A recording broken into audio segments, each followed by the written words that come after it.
Welcome to the Criminologist Podcast. Our goal here is to educate and enlighten our listeners, focusing on the latest and greatest evidence-based interventions to help individuals desist from a life of crime and delinquency. And not only those factors which drive folks into crime, we also look at the reasons why people exit a life of crime.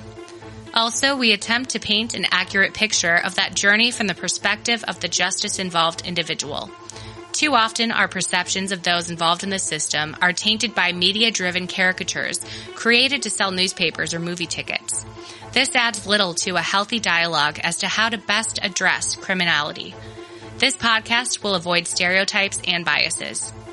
We will endeavor to accomplish the first two goals in a way that keep you, the listener, interested and even entertained. And now, the host of The Criminologist, Joseph Arvidsson. Hello and welcome to episode 59 of The Criminologist Podcast. Happy to have you all with us today.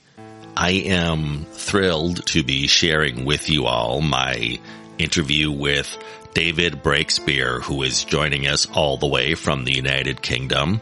David is a prison reformer, a writer, activist. He's a TED Talk speaker. He has had an amazing journey, which he is about to share with us all. I love talking to individuals with lived experiences. David does not disappoint. I am going to just cut right to the chase with this interview because, again, I'm so thrilled to be sharing this recent conversation with you all that I recently had with David. So, without any further ado, I will share with you all my conversation with David Breakspear. And I will see you all on the other side. Well, David, why don't we start off by telling us a little bit about yourself and, generally speaking, just a little bit about the journey you've been on. Okay, well, I'm 52 this year. I live and was brought up in the southeast of England, in the county of Kent. I live somewhere different now I'm just outside London now. I was brought up on the southeast coast. Youngest of six. Had a pretty good home life. However, my life outside my home was rubbish. It incorporated a period of sexual abuse. I contracted quite a serious illness after that, meningitis. And following on from that, I was just a young juvenile delinquent for a number of years. I was always getting in trouble with the police, which eventually led on to me being excluded from school because of my behaviour at school. So I got, if you like, trapped or I found the entrance to the school to prison pipeline. And for the next 30-odd years, the criminal justice system become something very constant in my life, very synonymous in my life. I'm not kind of making excuses. A lot of things that happened, a lot of things happened that in one aspect I have reasons, but I was always responsible at the end of the day. I mean, I was always responsible for every crime I committed, every wrongdoing I was involved in. And I accept that, and it's something I've always accepted over the years. If you're going to play the game and you get caught, you put your hands up. It's as simple as that. You don't hear many firemen complaining about being burnt when they join the fire service. So, kind of similar thing, really. It wasn't until later on in life, around 2005, that I started to understand the importance of giving back. But within the prison environment, I became a mentor for an organisation called Shannon Trust, who train prisoners that can read to teach prisoners who can't to read. Then I was trained after that by the Samaritans to become a listener. And it gave me an understanding of my peers. It gave me an understanding of myself. And it really did make me kind of look deep inside. And unfortunately, it all took place within a prison environment. So I kind of prison fixed me in a way. It took a number of years, and there was obviously a lot more to the story, but I went through a period from 2004 to 2015 I was not present in my life. I'd stopped participating in my life. I was literally surviving. I mean, I spent quite a lot of my life surviving, but it was just as a younger person, it was a lot easier. But as I was getting older, it was like, this is getting hard work, all this. And then drugs, alcohol began to play a huge significance rather than just a passing temporary role within my life. It becomes something that was a lot more heavier. And relationship breakdowns, jobs, losing homes, ended up on the streets a number of times. And in 2015, I'd had enough. I found myself back on the streets. I found myself with no one around me, back on drugs, back on alcohol. And I was in a really, really bad place and in a really bad way. And it kind of come to me that there was only one place that I knew where I could go back to, where I could fix myself. And that was prison. So I committed a crime that would give me a long enough sentence for me to be able to sort myself out. And I put it all together and, well, here we are now. Exactly. Excuse me while I grab a cloth, Joe. It's a bit warm. That's fine. Go right ahead. There you go. Sorry about that, people. You spoke there just a little bit about your process, and at a point you talked about the importance of sort of giving back, and you talked about your role as a mentor. One of the things that loyal listeners of the show know that is I like to sort of compare and contrast more of our North American model, which is the risk needs responsivity model, with some of the more strength-based emerging desistance models that we see in the UK and in other parts of the world. And I know that's one of the distinctions, and we're finding more value in what you just said, David, that sort of that giving back, whether it's through mentorship or whatnot, really is a variable in the change process. Maybe speak to that a little bit for a bit, because again, that's not something we really look at in the American risk needs responsivity model. And I always thought, boy, we're missing something with that. Yeah, I mean, as I say, it was way back in 2005 that it happened, and it really did begin to open my eyes. And it wasn't just obviously the process that I was going through and becoming a mentor and working with the guys I was working with. You need to build up that trust. You need to build up that bond of empathy. I mean, you've already got the connection. The connection's there. The commonality's already there. We're behind the wall.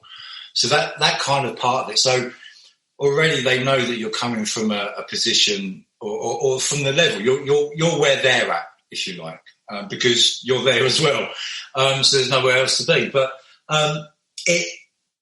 it kind of got me thinking about me, myself, and I a little bit more. Not in a selfish way, but to try and understand myself a little bit more from the kind of stories that I was hearing from other people. It's like, hold on a minute, that sounds a little bit like me. Okay, right, okay. So that was, but because of where it took place, it meant that I suppose I started to gain respect for what I was doing and who I was in prison. And I don't mean to say in a violent way, threatening way, intimidating, but kind of the way I was, what I was doing, the work that I was doing for other people. And it just is, I mean, you kind of spend your life gagging for attention. Here you are doing something quite simple. I mean, some of the stuff that I used to do to get attention, absolute craziness. And literally here I am, just sitting down with a guy, teaching him to read, and I'm finding more about myself and more about society, more about kind of the similarities between people in prison, that there's more similarities than there are differences. Mm-hmm. There's sometimes you think you're the only one, and it can take one person. I mean, it's happened to me a number of times. Comedians. I've sat back and I've listened to a comedian. I thought, oh my God, I thought I was the only one that done that, or I was the only one that's ever happened to. So it was that connection, or sorry, that kind of, the connection, but that deeper connection. And again, I kind of began to understand who I was more. I become a better person because of it. Again, unfortunately, it happened behind the wall, not this side. And I couldn't really deal with society and people out here. I couldn't maintain relationships, my own family, my own children. I couldn't maintain relationships, loving relationships, if you like, in a relationship. So things were, I had a relationship with the streets, I had a relationship with crime, I had a relationship with a bottle, I had a relationship with foil and drugs and what have you, but I didn't have a relationship with myself, and I didn't have a relationship with the people around me. So that feeling that I was given in prison, that feeling of, speak to Dave and have a word with Dave and things like that, it really did make me fall in love with prison, but it made me fall in love with the environment because of who I become within that environment. And the environment very soon, one or the other, but either my personality matched the environment or the environment matched my personality. Maybe it was a mixture of both. Mm-hmm. Yeah. What a beautiful illustration, sort of that parallel process of you're helping others while also learning about yourself and helping yourself. Yeah, of course. I know prison reform is now your passion, David. You're a TED Talk speaker, a writer, a blogger, a published author. Not sure where to start, but let's start with the TED Talk. That sounds amazing. What was that experience like? That was quite a surreal experience. There's a bit of a story behind it as well, because the original talk that I went with, some of the panel that obviously accepted my application, they felt it didn't touch on a certain areas. There's a little bit of a different message there. So they asked me to change it slightly. So when I went to the first edition, the first stage, whatever you call it. Not audition. Well, I don't know, whatever. Curtain call. No, I don't know. So went for the first, whatever it was, and it didn't work. So they asked me to go back to the original one. So I went back for another test up there, and it all went fine, but I didn't quite get it right. And as far as I was concerned, I had 10 minutes to fill. So on the day itself, which was quite a surreal experience, I didn't really get to enjoy the experience until I'd like to do another one just to enjoy the experience, because it's very difficult to still look back and try and enjoy an experience that was just so stressful and full of anxiety. It was unbelievable. But so when I got out on the stage, I stood on the spot, I've looked up and the clock said 6 minutes. So I had to immediately edit down a 10-minute talk that I wasn't quite confident with. Anyway, you weren't allowed notes. You couldn't. There was no screen in front of you and also cue to read from. So it was quite. It was quite an experience. But the thing is, it makes kind of things like this now a lot easier, because things aren't going to go as bad as that again. I've seen it.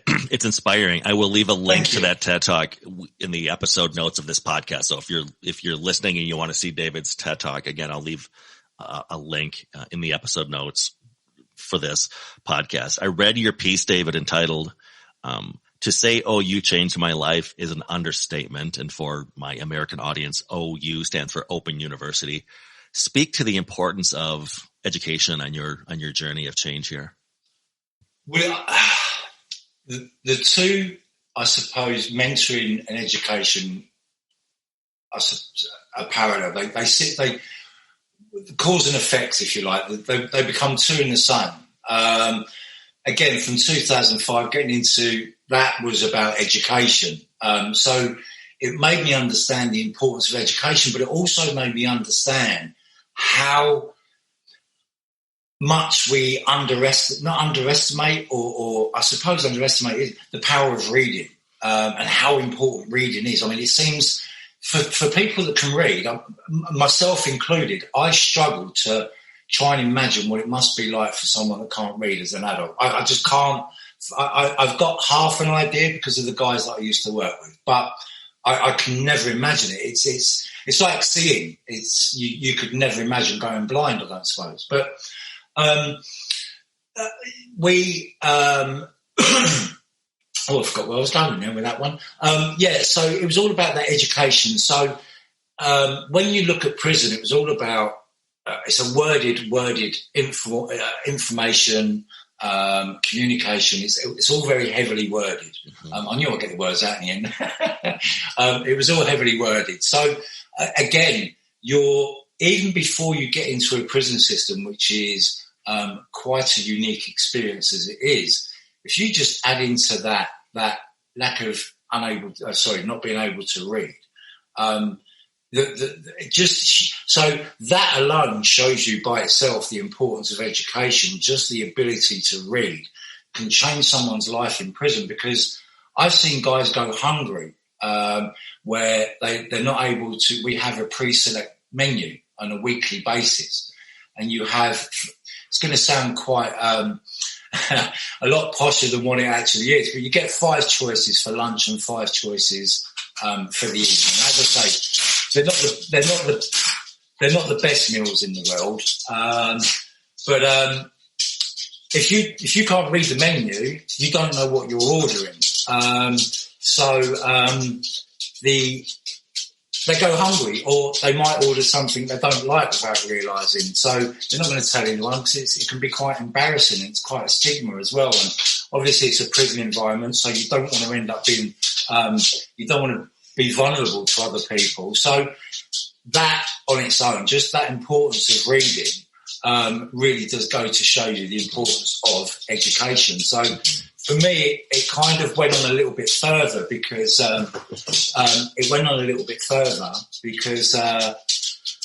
started to understand the importance of education. So therefore, I started focusing on my own education as well, and building on from being a mentor and then a listener. I went on to work in education, and I've done a level 2 assisted learning support. Then I went on to do a level 3 preparing to teach in a lifelong learning sector. And then later on, I went on to do a level 3 advice and guidance. And then the final one was an access module before going on to do my degree with the Open University. The last 2, and the ALS and the petals, were really about putting everything together. I mean, the last 2 more than the petals and the ALS, those were about helping guys out in prison. So it was really about this sentence where I thought, I'm going to put everything together for me. I'm not going to do it to help people in prison while I'm in prison. I'm going to get out and I'm going to do exactly what I was doing in prison, but I'm going to do it outside of prison this time. So I can stay out and do it from out here. So, that was why I've always been, I suppose, a campaigner, an activist, if you like, or I was an activist, now a campaigner, and I've done it the wrong way. I used the wrong language. I didn't,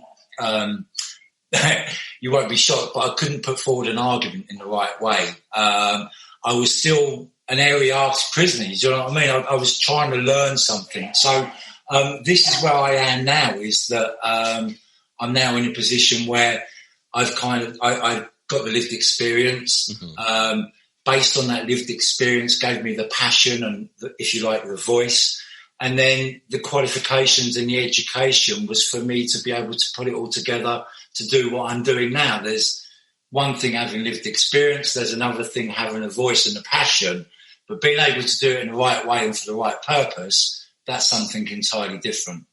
Yeah, 100%, 100%. Is that your puppy we're hearing tiptoeing? Yeah, excuse my dog's running about.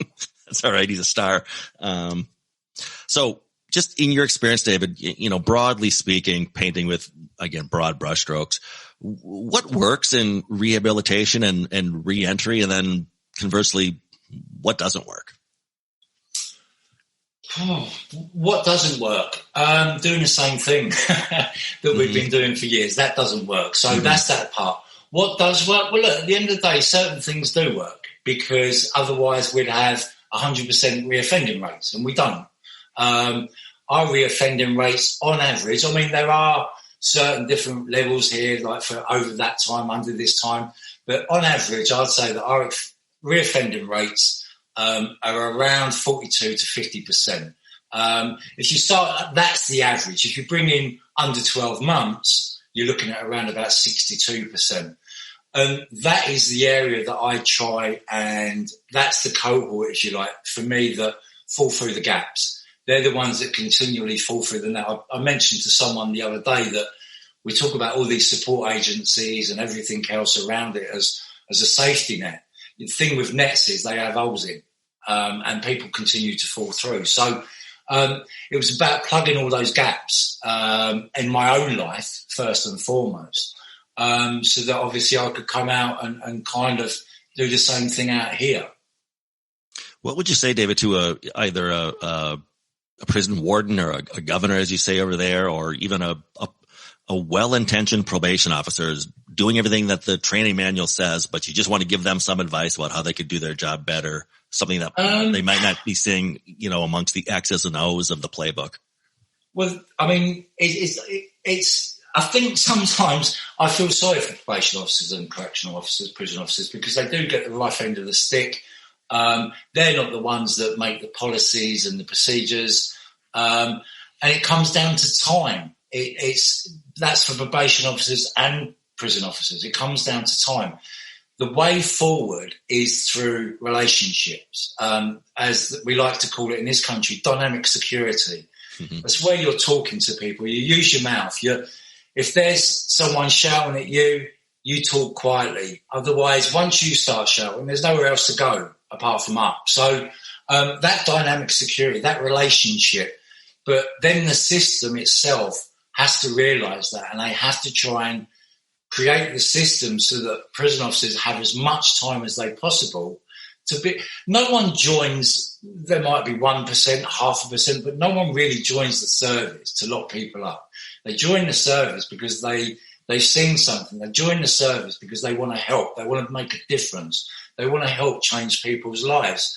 Yet the system doesn't give them the opportunity or the time to be able to do that through understaffing and underinvestment.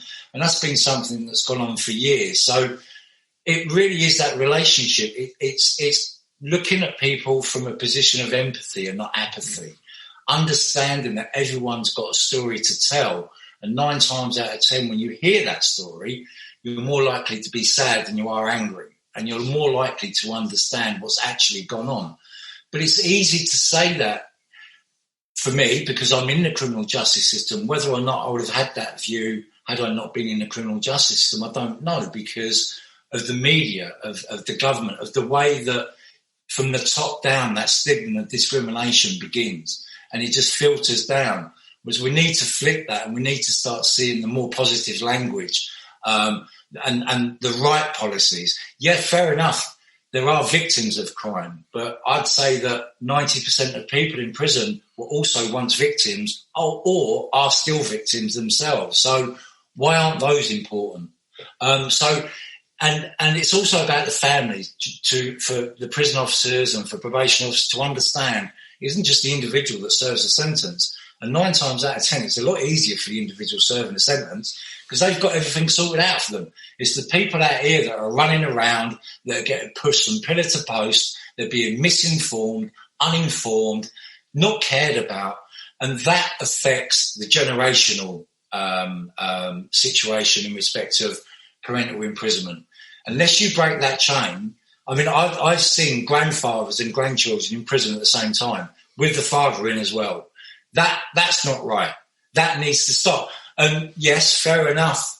There's the grandfather, the father, and the child. But where's society in this? Where's their intervention? Why haven't they got involved to stop this? We know that if you've got a parent in prison, your child is 6 times more likely to any other child to end up in prison. We know that. And if we're not doing anything about it, whose fault is it when that child ends up in prison? The child or us as a society for knowing what we know but still doing nothing about it? It's a perfect segue to my next question when you were talking about the media and stigma. What's one thing the public gets wrong about prisons and or our rehabilitation efforts? What's a misconception you'd like to correct? Again, it really comes down from the top, because I don't think when you get to you're going to get the ignorant people. And to be honest with you, with ignorant people, you might as well be explaining the smell of the number 10. You're not going to win. But there are people that I suppose they're too busy to understand fully what's going on. And therefore they rely on the media, the newspapers and the government to tell them what's going on, because they're having to work 35 hours a day to be able to pay for the life that the government tell them is a successful life. The only thing is they don't get an opportunity to be able to take time in it, because they're always working to pay for it and they never see their kids. So, it's about just don't believe everything you read. Question it.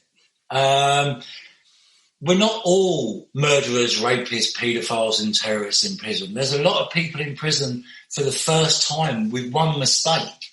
So it's about, really question. Don't believe everything you hear. There's always two sides to a story. Unfortunately, it's like, I suppose with war, the victors get to write the history. In respect to the criminal justice system, it's like the prosecution and the media and the judge and the public, they get to write the history, and yet the people in prison don't get their story told. They don't get their voice heard, and they should, because I think the public would have a lot more empathy if they understood the actual causes of crime itself. And I think Aristotle or Marcus Aurelius was responsible for saying that the mother of crime is poverty is the mother of crime. With poverty, you have hunger. And then you get to a point where the fear of not accessing your need becomes more than the fear of the punishment. So prison is secondary to me or an individual not being able to get that next drink, not being able to get that food to feed their family, not being able to buy their next piece of drugs, because drugs becomes an illness. Once you're addicted, it becomes an illness. However, the reasons why you first get onto the drugs, 9 times out of 10, is because of trauma. So it's all of these multiple disadvantages, these multiple needs. No wonder people, and we criminalise that. We're criminalising it. It's not it's as if we're criminalising mental health and poverty. We're already criminalising immigration. We're already criminalising, basically everything in life, really. I mean, it's just how many laws there are, I don't know. So the chances are every single one of us is a lawbreaker. Correct, right. We are they and they are us. You're an extremely busy man, David. What's next on the horizon? Or if I had you back on the show in 5 years, what do you think we might be talking about? In 5 years. In 5 years' time, if things are going on the way they're doing, you'll have me back on the show to talk about the prisons that are now closing in the United Kingdom due to the policies that are being influenced right now by members of lived experience teams and forums all around the UK. The voices of lived experience, especially the lived experience of the criminal justice system, is really starting to be listened to by the people who need to be listening. Our probation service, our Ministry of Justice, Her Majesty's Probation and Prison Service, the Prison Probation Ombudsman. I'm sure I've missed somebody out there, but our prisons, they're listening. They are listening, and changes are starting to happen. We're starting to understand that we need to look at the criminal justice system just as much from health as we do from criminal side of things. We need the health department involved, not just the justice department. I love that you aim high with the closing of prisons, David. I absolutely love it. I absolutely love it. And to your point, it's why I love having folks such as yourself with lived experiences on the show. I always say you're the true subject matter experts, not academics or politicians or probation officers. But again, yeah, I agree. But then I think a room full of a representative from each of those parties will find the solutions a lot quicker. That this isn't about who's right. It's about what's right. Don't worry about who takes the credit. Let's get the change in. Let's get that reform going. Stuff credit. I wouldn't care if I had my name put to anything. I'm not interested in that. I'm interested in change and reform because I've seen too much. I've seen too many lives ruined. I've seen too many families. I've been to too many funerals. No, it's not right. And a lot of it is not because people have problem with crime. It's because they have problem with poverty, hunger, drug addiction, family imprisonment, whatever. David, I'm so glad our paths crossed. You are an inspiration, and I'm going to mark it on my calendar and remember to have you back in 5 years. But I'm sure we'll talk before then. David, like I said, I'll leave the link to your YouTube, or your TED Talk rather, in the link or the description rather of this podcast episode. I can't thank you enough for being on the show. You're welcome, Joe. Thank you so much, and a nice debut from the pair of dogs as well. I love it. I love it. All right. Be well, David. And you, Joe. Thank you very much. Many, many thanks to David for being on the show. If you would like to watch his TEDx talk, as noted in this episode, it is entitled Education Makes the Impossible Possible. I will leave a link to that TED Talk within the episode description of this show today, so you've got it right there. As noted, I love talking to individuals with lived experiences. As David pointed out, the pathways out of crime are varied, and we need to keep an open mind when helping individuals on that journey. I will be back next week with a fresh episode. In the meantime, you may contact the show or reach out to us through our website, theparagongroup.llc.com, for training or presentations as to evidence-based practices and or implementation, or of course, the topic of desistance from crime. If you have questions or comments as to this podcast, feel free to contact the show through our email at thecriminologistpodcast@gmail.com. That's thecriminologistpodcast@gmail.com. Remember to follow us through our Facebook page and our Instagram page at The Criminologist Podcast. New fun images and videos are being added all the time to those feeds. You don't want to miss out. We're also on Twitter at Crim Media Group. That's CRIM, Crim Media Group. Shorthand, of course, for the Criminologist Media Group. Go ahead and give us a follow on Twitter. You can also connect with me, Joseph Arvidsson, on LinkedIn, and follow both the Criminologist Podcast and the Paragon Group on our LinkedIn pages. And go ahead and give David Breakspear a follow, or a connect rather, on LinkedIn as well, to learn more about the great things that David is doing along the lines of prison reform. Lastly, if you've not already done so, check out and subscribe to our YouTube channel, The Criminologist, for additional content as to the themes of this podcast.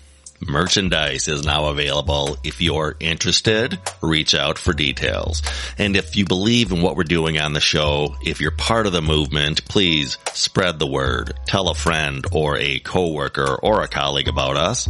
Ask them to subscribe to the show. And of course, do so yourself if you've not already done so. And remember, folks, there's no them. There's only us.